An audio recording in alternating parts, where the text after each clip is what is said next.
शेतीच्या नुकसानीचा पंचनामा करण्यासाठी मागितले शेतकऱ्याकडे पैसे. प्रहार संघटनेने पीक विमा अधिकाऱ्याला दिला चोप. सांगलीच्या वाळवा तालुक्यात पीक विमा कंपनीच्या अधिकाऱ्याने पीक नुकसान पंचनामा करताना शेतकऱ्यांकडून पैशांची मागणी केली.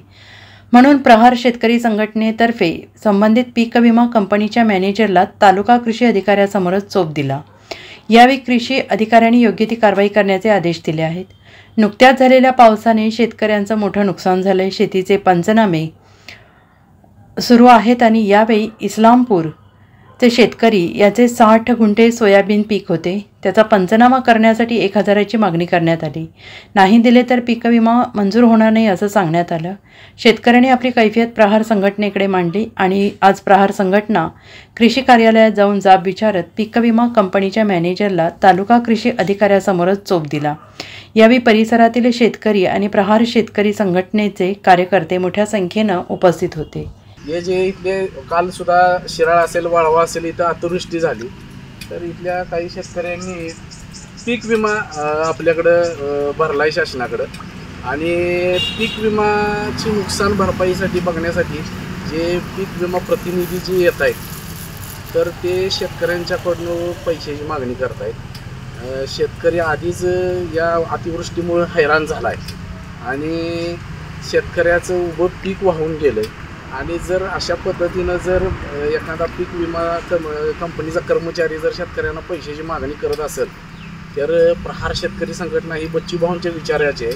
त्याला तिथंच आमच्या शेतात तिची दफनभूमी बांधली जाईल एवढं या पद्धतीनं सांगतो. आज आपण आलोय तालुका कृषी ऑफिसला, या संदर्भातलं निवेदन देतोय.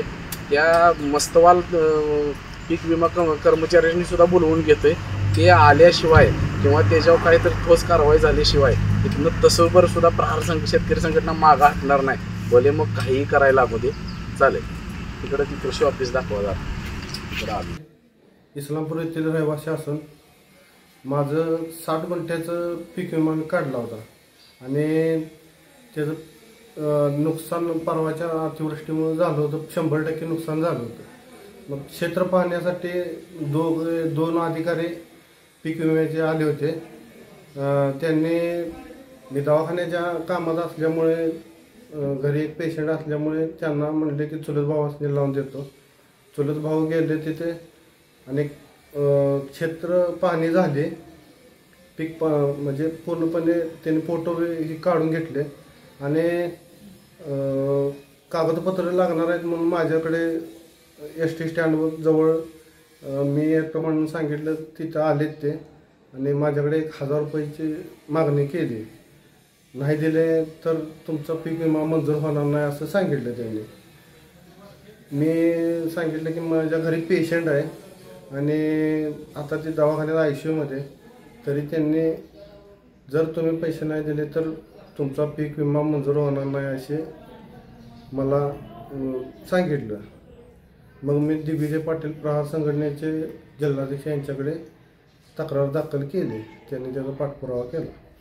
बरं, तुम्ही पैसे जे मागणी केलेली होती ते विमा कंपनीचे अधिकारी होते का कोण होते? विमा कंपनीचे अधिकारी होते. काय त्यांचं नाव काय?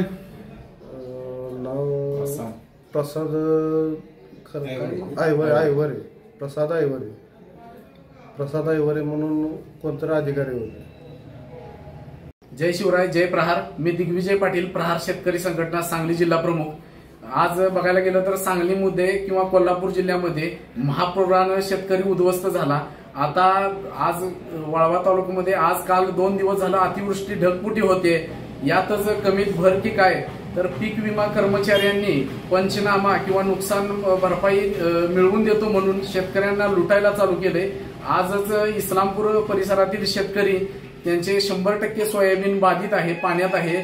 ते शेतकरी जेव्हा या पीक विमा कंपनीचे मॅनेजर व कर्मचारी जेव्हा पीक विम्याचा पंचनामा करायला गेले तेव्हा या शेतकऱ्यांना त्यांनी 1000-2,000 रुपये मागणी केली.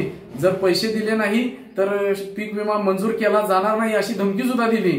तेव्हा या शेतकऱ्यांनी प्रहार संघटनेकडे धाव घेतली. प्रहार संघटना ही शेतकरी संघटना ही बच्चूभाऊंच्या विचारांची आहे, क्रांतिसिंह नाना पाटलांच्या विचारांची आहे. ज्याप्रमाणे क्रांतिसिंह नाना पाटलांनी या प्रशासनाच्या पायात पत्र्या ठोकल्या त्याच पद्धतीनं या पीक विमा कंपनीच्या मॅनेजरला ठोकून आम्ही शेतकऱ्यांच्या मागे खंबीर उभा आहे. हे दाखवून दिलं आणि इथून पुढे जर शेतकऱ्यांच्या वाट्याला जर कोणी पीक विमा कर्मचारी किंवा कोणी पैशाची मागणी महसूल कर्मचारी किंवा तुमचे रेशनचे कर्मचारी जर शेतकऱ्यांना दमवत असेल तर तसेच त्यांच्या पायात आम्ही पत्र्या ठोकू व क्रांतिसिंहांचे विचार असंच तेवढ ठेवू. Bureau report, SBN Marathi, Walwa.